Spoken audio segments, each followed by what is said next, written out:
Yeah, and Nat, she's been lethal. Her backhand has just been looking so sharp. I mean, the amount of water she's throwing off her turns, it's kind of unmatched, to be honest. Making a big name for herself globally. This is a big moment for you. All the way from Israel, an inspiring story. Anat Lelior. Yeah, I have a tea, a water. I'm good to go. I have my new Yeti. Ooh, Yeah. that's a fun perk of qualifying. Just presents will be in your locker room all year. Yeah, definitely. Seeing coming to see the lockers, the fact that it's placed next to two of my idols, Chris and Stephanie, it was pretty surreal. I had a small squirt coming out of me, and people were surprised, but I'm stoked about it. And yeah, those are the small perks that are, letting it sink in, the fact that I'm on tour. That is so cool. Your locker Yeah. right next to the goats. That's amazing. That just really made the moment real. Yeah. It had to have been. But yeah, it's crazy, Joe. It's even talking to you. It's kind of crazy. I've been watching the lineup, and I've been out of the surfing industry photo image for so long, and I am such a big fan of it. So it's always an honor being part of this platform, showing a different side of surfing, a side of a world that wasn't shown just yet, but it has so much talent. And yeah, even just like having a locker or a Yeti with my name on it, it's it's an honor. Staying present with all the little things and not. It's so fun hanging out with you. We're so excited for you. I think the vision I really got to enjoy was the moment for you when you qualified, and I think the whole world shed a lot of tears with you. It was such an amazing moment of pure joy, satisfaction, and going to your early interviews of the people you thanked. It was a very powerful moment, not just for you, but for the sport of surfing. Now that you've had a few, days and now weeks to digest it all, how is it all settling in? From that moment you were speaking of, that happened not too long ago. I mean, only 2.5, 3 weeks ago.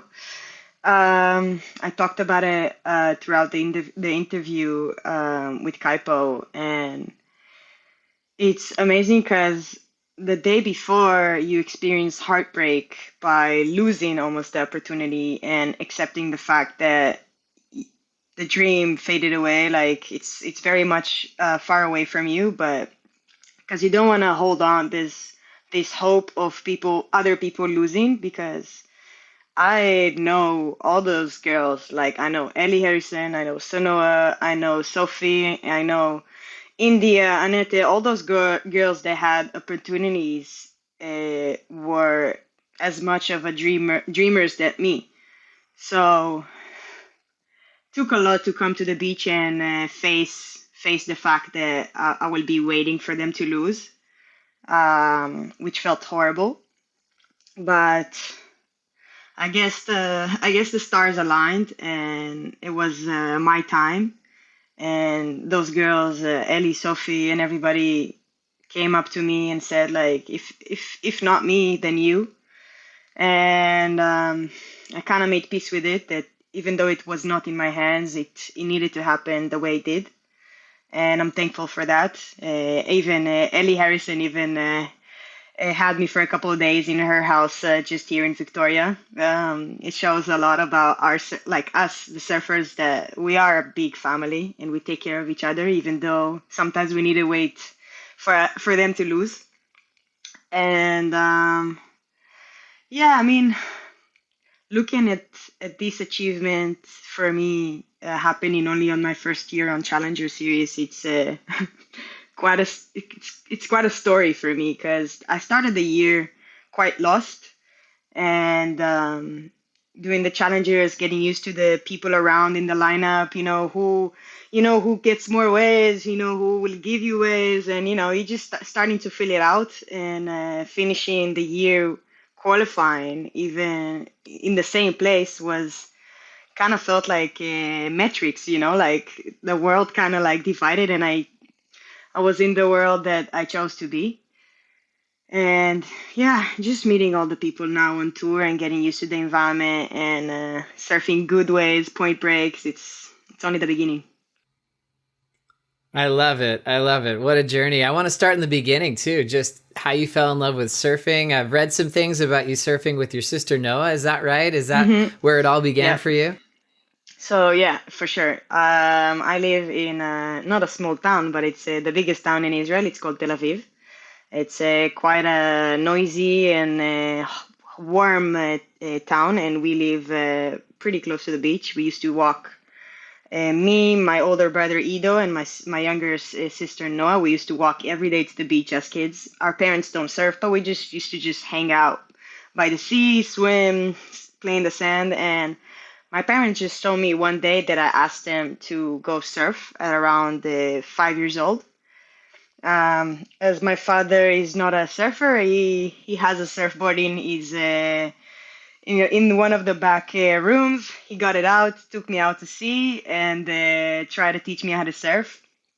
Didn't really go as planned. I ended up opening my head, had like Oh, 7 stitches. But he told me I was very, very motivated to go back out. So he took the liberty to put me in a surf school. It's called Galim. And yeah, and then my sister and my brother came along and we fell in love with it. School was a second project. We used to go 7 a.m. to 7 p.m. to the beach. If there were no waves, we would always clean up the beach, go paddle, just swim. Yeah, just we were very much in love with the ocean. We were like we in Israel we call it the corn kids. Like our head would be super super like our blonde hair, and so we were like corn kids. And the neighborhood that I grew up in, it's used to be less hipster. Now it's more used to be full of like criminals and stuff like that. So we would always be like the young naked kids going around. And yeah, we made our way through surfing until when I was 11 years old. Then I was exposed to competitive surfing, and then me and my sister try out the first competition on a soft top, and I took second place. I think in the women category. There was only one category, and like 10 girls and women overall. And yeah, and then I think I kind of fell in love with the winning part, um, beating other people. what Fast was it forward like? How to much opportunity did you have to compete? Was there a pretty regular events happening at your local break? I think around Israel in the past there will be like 2 to 3 competitions per year, and yeah, there weren't a lot. Competitions was pretty slim. We would always start in the semifinal, and I would mostly win it. I mean, since then, I don't think I missed the final from 11 years old until I stopped competing in Israel because I'm too much abroad. Um, and yeah, my sister, as you heard, she is quite the talent. Like, she is as in love with surfing as me, and she was my main competition growing up.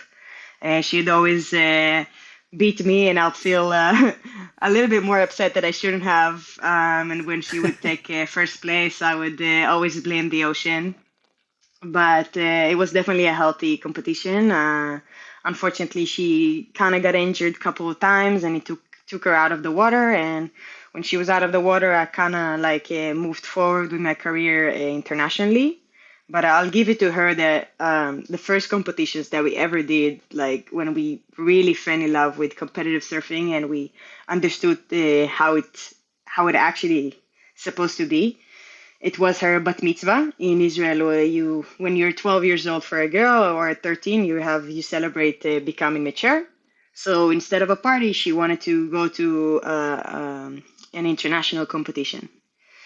So we went, me and my younger sister and my father, to the Swatch Girl Pro. It was a only girls event. It was beautiful. I remember Ella Williams was there from New Zealand, was Coco Ho, was Quincy Davis, like some Australian surfers, and we were just in awe. Like we were, oh my God, that's how really is. Like, and it was in Hossegor in France. And two young girls from Israel, you will expect like they would lose in the first round, but we managed to make like 3 rounds, and that's when my father kind of realized, okay, there's something there. And yeah, since then it's kind of a history. We've been competing for a while, and took me some time. I got injured as well, as you know. I've done the Olympics as well, but yeah, growing up in Israel was not much surfing, but a lot of love for the sport.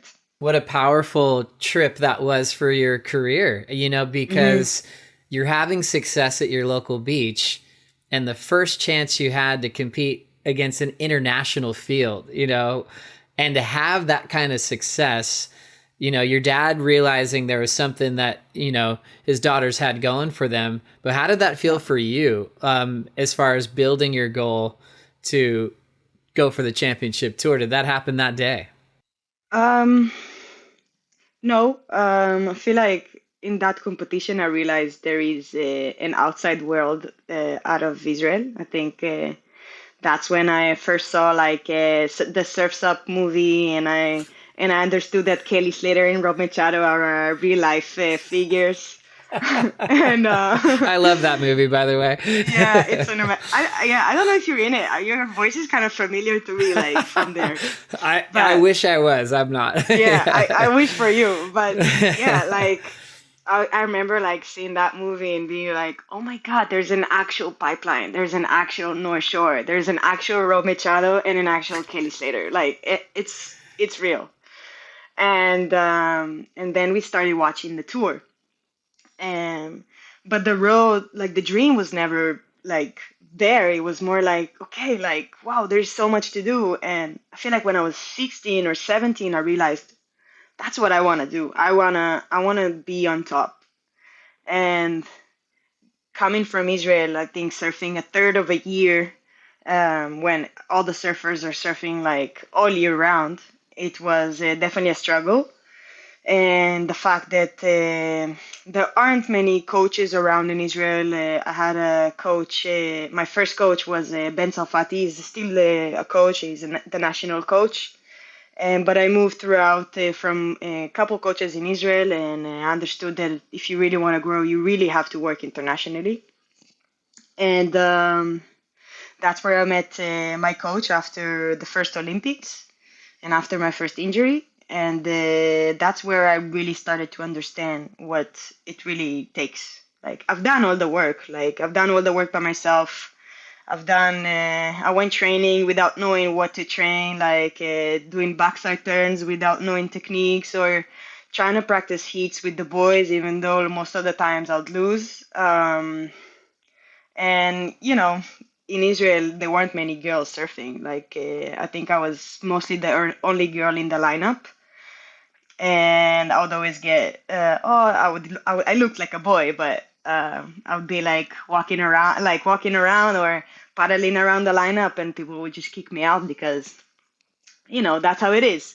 Nowadays, it rarely happens where you get kicked out of a lineup, but it's it's a long way. I still have flashbacks from days I was a little bit scared from ways in Israel, and now I get to surf pipeline. Wow. And so yeah, it's growing up in Israel. It's quite the odd story for a surfer. From the Mediterranean to pipe and Tehupo in the Olympic Games, that is, It's quite mental. that's a movie in itself, and you're living it. You're I'll the do star a of surf's that. up Mediterranean style. Exactly. You're going to be the main character. But Yeah. you look at the waves that you have there. Describe what your local break helped you with to get on tour. What sort of skill sets did you learn from the waves that you did have at your doorstep? Yeah. So we can compare it to Florida. Florida gets shitty beach breaks, very inconsistent days of surfing. And it can get very ugly weather, but it can get fun. never fun as perfect Dells Beach, but fun as 2 to 3 turns, surfing throughout the whole day on windsurf, or if it can get fun for, I don't know, it can be like a good Newcastle, but just a beachy. I think it really helped me throughout the QS because I was always motivated to go out. Because I would know that if I will not go out on a shitty day in Portugal, it's probably going to be a day where I'll go out in Israel. So any type of wave, I would be pretty stoked to surf. And throughout the QS, like if it was in the cold and if it was in the wind, like you would always find me like trying to get the best out of the conditions. And I don't want to talk badly about the Europeans, but Europeans can be quite spoiled with how they. I mean, all Australian Europeans, everybody. It's just like I think that's Brazilians. They have it, you know. They will take advantage of whatever they can get, and they will take it by their hands and make it theirs until somebody says otherwise. So I feel like that's what I did. Every shitty conditions I got, I went to surfing, and I was as stoked as I could be, even doing 1 turns. You know what? I'm picking up on a lot of things here with the connection you made with the waves, like in Florida. And we've always had this thing on tour where we go, oh, the Lopez brothers, Frida Zamba, Lisa Anderson, Kelly Slater, the Hobgoods. You're going, wait, Florida is typically pretty bad most of the time. And then they always would describe it, hey, if the waves are good, we're going to surf all day if we're on a trip because you don't get it at home. And then for you too, to be in the final at Pipeline, coming from the Mediterranean, you're kind of in that category of that hunger, really showing and defining your success, knowing that if you're at a world-class wave, you're definitely going to take advantage of it. Yeah, it's, I mean, nowadays I can say that I'm a little bit spoiled. I've been traveling for ages, and I'm not comparing to Kelly, but Kelly will surf anything, but he knows when it's the best and he will score that.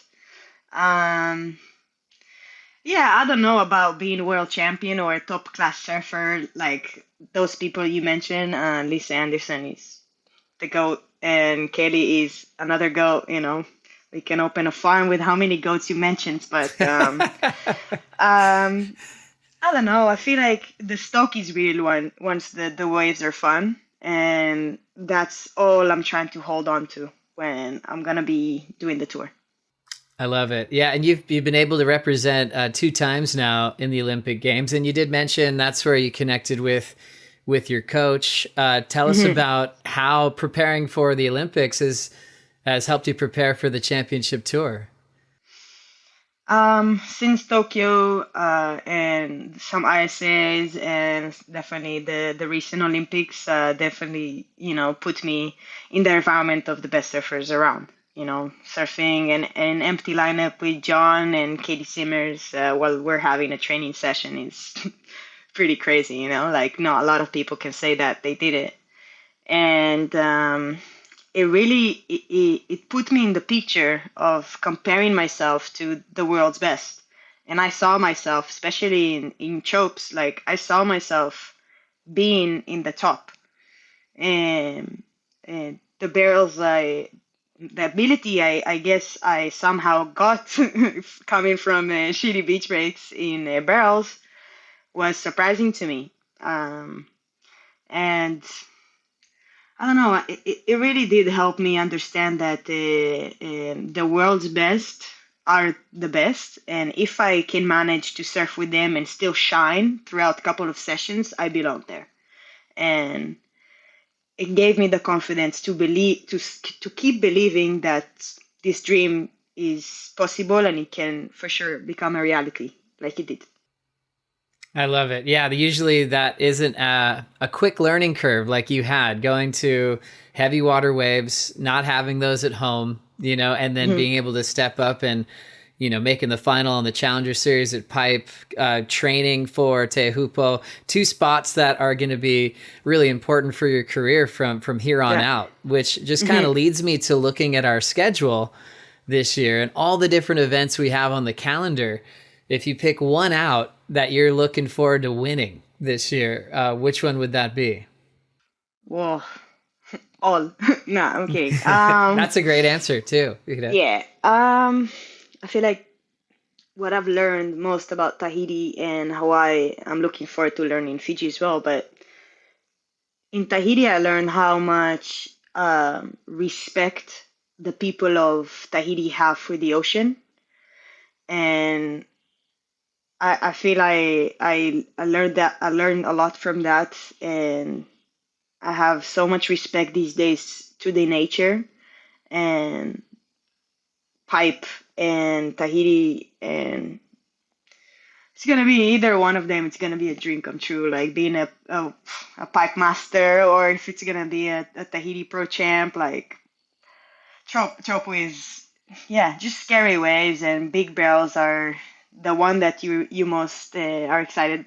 I mean, I am most excited about. So yeah, I feel like either one of those would be a dream come true. I've been watching them for so long, and those are the events where you're watching the heats and you're like on the edge of like, oh my God, is he gonna make it? Boom. Yeah, this day I always remember you commentators like rewatching the replays or reacting to something live, and you're like, oh my God. So I would want to be in the, that you commentate on my wave and be like, oh my gosh, you did it. So I can't wait. I feel like one of Sign me these up. two. Yeah. And then you're going to have to come into the booth with us when you're in between heats, and you get to do it with Yeah. us too all year. It's always an open door, by the way. Looking at, I love talking. oh, So good. You're going to, hopefully come in at Bell's. That would be really fun. Looking at these first few events of the season, the GWM Aussie Treble, Bell's, Margaret River, Gold Coast. I mean, it is going to go so fast. Have you been to all of those stops already and had some time at each venue? So luckily I was in Australia, and I came to Bells a little bit earlier. I came straight here, even though Snapper had an amazing swell. I never been to Bells. That was the only stop that I haven't been from the Aussie leg yet. So Bells has been pretty magical over here. Like the amount of rights, point breaks they have, the respect they have in the water, the ultimate stairs of Bells Beach, the views, the venue itself. Like seeing it getting built was something that made me like understand this is really happening. And Margaret, I was lucky enough to go there about 2 or 3 years ago with some friends. I didn't surf Margaret enough, but I was surfing a lot of the beaches. They were working. It was pumping every day, barely. You would walk like an hour or 40 minutes to Bujidap every day to get some barrels. And yeah, I have some people I really love over there. The McCarthy family is the OG for me, and yeah, I love Margaret. This is one of the most like magical stops on tour. I feel like, even though it's a little bit underrated. And Snapper, it was the first place I ever visited in Australia. When I was younger, I trained a little bit with Andy King. He was he kind enough to host me in his house and give me a couple of couple. I stayed with him and his family. They were lovely. Stayed with him for like 2 months of training, but I haven't really surfed Snapper that much just because of the crowd. And I feel like you share the same opinion. We like surfing. We don't like battling for waves constantly. 100%. And yeah, I mean, I've been to all of them, and I'm quite prepared, I can say. That's great. And I love that, being a surfer, you've traveled, you've got great relationships and friends that are like family at a lot of these locations to start. That's always going to feel great. But who will be, traveling with you on tour throughout every stop? Do you got a bit of an entourage coming with you? So that's definitely a more complicated question. I feel like in pipe, my coach took me aside, and we had a conversation about the tour. Even though I was not qualified yet, but it was definitely becoming more and more possible. He informed me that he will not be able to do all of the stops on tour because he has a young family, like a young family. He has two young boys and his wife, and he's not going to be able to come to all of them, which I understand and I respect, and I feel like these are one of the reasons I train with him because he puts his family first. But as much as it's okay, it caused a little bit of a problem. So coach-wise, for bells, I'm kind of solo riding for now. There is a guy called Tim Stevenson. He's a local guy over here. I'm staying with his parents. They were kind enough to host me. And he's going to help me out a little bit here and there. And my girlfriend is going to be for the whole tour. My big brother has joined as well. But I'm definitely the manager for now. And for Margaret, I'm not sure yet. I need to figure it out. And yeah, in Snapper, my coach will be joining, and for Raglan as well. Oh, very It's cool. definitely, I get what I can get. Cool. That all makes sense. Yeah. And Yeah. as far as surfboards are concerned, some people make changes when they make it to the CT. Are you doing that or keeping everything the same? Yeah, so again, as soon as I finished bike, we had a conversation with Tico and Teco, Silver Surfboards. I was introduced to them by Jean Vozelko. He's one of Manel, my coach's young trainees.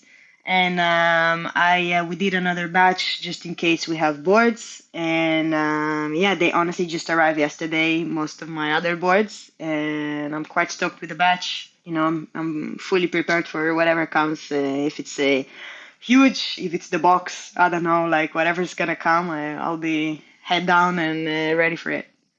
Oh, that's exciting. Tico and Teco are amazing, especially with all Yeah, the work they're they do with super. Italo for every location, for the last decade. It's nice to have shapers that are really experienced with the championship tour waves and the formula. Yeah, as well. I mean, I feel like I haven't had a relationship that lasted. And I'm sure you know of Team Stamps that work with Courtney Colong. He's been my ultimate connection. I love him, but unfortunately, sometimes boys just didn't really come along as much as we wanted to. And I've tried multiple things. I tried CI. I tried JS's. I don't know. I tried a couple of things in Sharp Eyes, but unfortunately, as you know, things can be quite expensive, and everybody have a lot of people in their team, and their hands are full. So it was always hard for me to get connections and get a strong relationship. And Tico and Teco literally just jumped right on that and make me feel at home. And yeah, we built something strong and things that are working, and I'm stoked to be working with them. Oh, that's fantastic. I love Yeah. it. Looking at your rookie class, it's really obvious the power of what's been happening in that European region, something that, where you've been competing in as well. But just from Tia Zabrowski to yourself, to Kika, to Yo-Yo, everyone in the mix. It's like, wow, what a powerful statement in this region. Yeah. What It's can you crazy. say to that on all that success, because we haven't seen anything like it before? So first off, I'll start with Tia, that she's one of a kind. Like, I'm a fan of her. Like, her family is so devoted for her, and she's so good at what she does, and so it's always so fun to watch her surf, and it's definitely intimidating. Um, and yeah, I feel like she's definitely a little bit of a separation from that group. Because she's almost like a Erin Brooks coming out of Europe. She's one of a kind, and she will definitely stir some things on tour. I can already see it happening, and I'm kind of excited for that, to be a part of it. And all of the European girls, if it's Yolanda, if it's Kika, if it's Nadia, um, we all came from the same kind of like group of surfers. I literally, when I started surfing, like doing the QSs, Nadia started doing the QSs as well. And we've been pretty close, good friends, and yeah, it's pretty crazy looking back at it, that we all kind of did it in the same time. And I don't know, what is it? I think we were just very, very devoted to making it and being supportive of each other. And I don't know, but what is it? Honestly, maybe somebody needs to do a small research about the European category this year. I mean, I'm not fully European, as I can say, but I'm proud to be a part of this group of girls. It's very much an honor. Yeah, it's I guess nothing new in the idea of groups together that find success together. The Brazilian Storm on the men's side, we've seen Southern California band together. The Aussies would have packs back in the day. So it was really stellar to see the women's championship or Challenger Series final results and seeing just some fresh new faces representing the region so well. As far as your case is concerned, you're a first of your kind of like Yeah. with a Leo Fioravanti from Italy, or like being that first person to represent Israel in championship tour history. Yeah. It's such a powerful thing to even say out loud, but how does Yeah. that resonate with you that you're the person that did it? It's definitely a boost to the ego, I can tell you that. Um, but no, I'm kidding. You should. It's I don't know. It didn't seem possible for so many reasons. And if you would come see where I surf daily, you would say no. If you would come see how uncompetitive my environment was growing up, you would probably like no. And if you would, people in Israel were afraid to dream that for me because they were afraid that I'll fail. So I would always get motivated, but yes, but maybe start going to school or do a degree and stuff like that because that's probably not gonna happen. So this is kind of crazy, like even talking to you about it, and I didn't have the chance talking about it with somebody who understands, because Israel is a little bit new to surfing, and I always find myself doing interviews and explaining how big this achievement is, and how like unrealistic, and how much you beat statistics to get this achievement.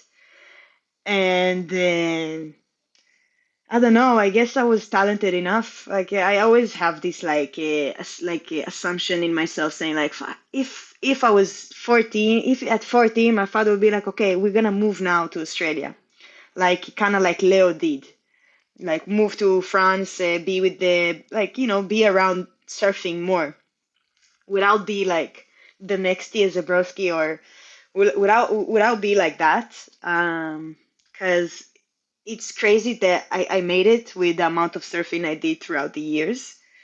It means that I'm super, super talented, I guess. Like that's the only scenario that I can think of.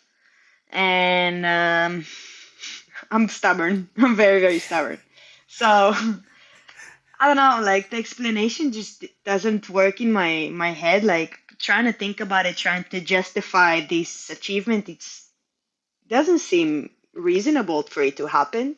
And but it is starting to happen more. There is more surfers coming out from Israel, and I can't believe it will happen again as much as I did it first. Yeah, to But knock down the door, you made such a big impact on the next generation that'll now see that there is a clear path. Before, as you know, you had to basically build the path, and you're still building yeah. it right now. When I look at the website, I already see your matchups. Do you already know your matchup in round one at Bells? Yeah, I know that I'm against Vahine. Uh, I've competed against Vahine. I feel like it's definitely a good adjustment matchup. We are both furious backside surfers, and she's. I've said it before. I feel like she's the Rope Machado of the female. Her timing is key, and she's relaxed. She has her peace with herself, like that you're almost like have jealousy of. Um, yeah, I'm excited for it. It's gonna be a good backside match. Feel like the waves will be, they might be a little bit challenging with the onshore coming up, but onshore with good waves is almost better for backside because you see the lip a little bit more clear. Uh, yeah, I'm excited. I mean, Vahina she's a furious surfer. Like she might do it in her own piece, and I'm the opposite. I'm quite loud, but it's gonna be a fun challenge for sure. And then a winner of that takes on Betty Lou Sakura Johnson. It's a new format for this year, one-on-one heats from the start, and you'll have a clear path to kind of see who your next rival will be, which is really unique for this year. How are you adjusting to looking at a brand new format, just like all of us are for the first time? Yeah, for sure. I feel like throughout the Challenger, I rarely did men on mems, just because like when I made it to the finals, it was more like a four-man setups, and it's gonna be new for me. Definitely more looking at your competitors. Not weaknesses, but what they do usually, learn what they're, what puts them in a bad position and what mistakes they usually do. It's more of a chess match now, like this is more of a strategy and acting right and precision and like go time kind of effect will definitely come to play. Like once you get an opportunity, you don't want to lose it because you're only having another person in the heat. And yeah, it's definitely gonna be more of a strategically. I can see like a lot of mental game going into it. I don't know. I'm quite excited, just like you are. We'll see. It's I'm not much of a trash talker or something, but I whistle a lot, and people find that annoying. So I mean, I'll try to keep quiet. That's awesome. You love talking in heats. That's great. Yeah. I try not to. I try not to because I really try to respect my competitors. But I can tell you that in Newcastle, I don't know if you saw the first heat that I've done was with Laura Rapp, and there was a huge dolphin like jumping in her wave, and I fully thought that was a shark. Oh, And I my asked the other goodness. girls, is it a shark? Because it was, yeah. But Hey, I try not to talk. I think that's a fair conversation. Yeah, that's a fair. Yeah, but I don't know. I'm excited. Those girls are the girls that I look up to, and literally from the lower ranking to the higher ranking. I mean, the lower ranking now with Steph and Carissa, which is mind blowing. But yeah, watching Molly last year was honestly just like reading a strategy book. Like how to do it right, because she was so driven and so a little bit even open with her emotions was really really grounding for me, and I found a lot of comforts in her way as well. So everything is possible. You just gotta do it right. Oh man, so cool to draw so many inspirations from so many great women on tour that you're in the same heat draw with here in 2026. One of the fun parts about being a rookie is, well, sometimes Kelly Slater, the GOAT, will hand you your jersey to kick off the year. Tell us about your jersey number and that moment with Kelly at the awards. I mean, Kelly was looking good in a suit and not in a wetsuit. I think that's for sure. It's just that table of all the world champs was almost like, I don't know, out of a scene that I dreamt of, maybe. I don't know, it kind of looked surreal to me. And even watching everybody doing their speeches, Molly, Iago, seeing and even Marco doing the speech of his rookie year, and Kelly, even that small thing, like that small advice thing of take advantage of your rookie year because you only have it once, was this award ceremony was definitely another dream come true. And seeing all of you dressed up and everything doing the commentating, yeah, getting that handover from Kelly was a picture. I wish I would shake his hand a little bit longer. Maybe some, stardust will come onto me. But yeah, seeing that 29 with the Lelior, just like I have on my Yeti, which is crazy. That looks great. That looks great. How'd you pick 29? So I had literally about 2 hours to pick my number before they had to send it to prints. But it was quite obvious to me, where you have this quick thought, you just have to stick to it. So 29 is my birthday, 29 of April, and my sister is 29 of August. And 29 is the house building I grew up and I still live in. And all my memories are in this building. And yeah, I'm planning on doing some shirts for it to people to understand the meaning of it. But I like the number. I really love my jersey. I have it literally hanging on my board, so I see it every day, and just like a vision board in a jersey. It's pretty surreal that I picked the number. That this is my number. So looking forward to represent that number and to people to have my jersey. Maybe, I don't know. It's crazy. It's perfect. It's perfect. Anat Lelior, thanks so much for your time today. And I can't wait to catch up with you more throughout the season.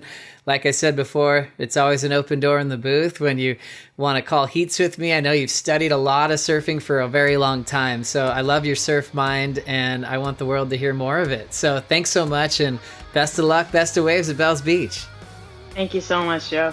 Yeah, I'm excited and let's go.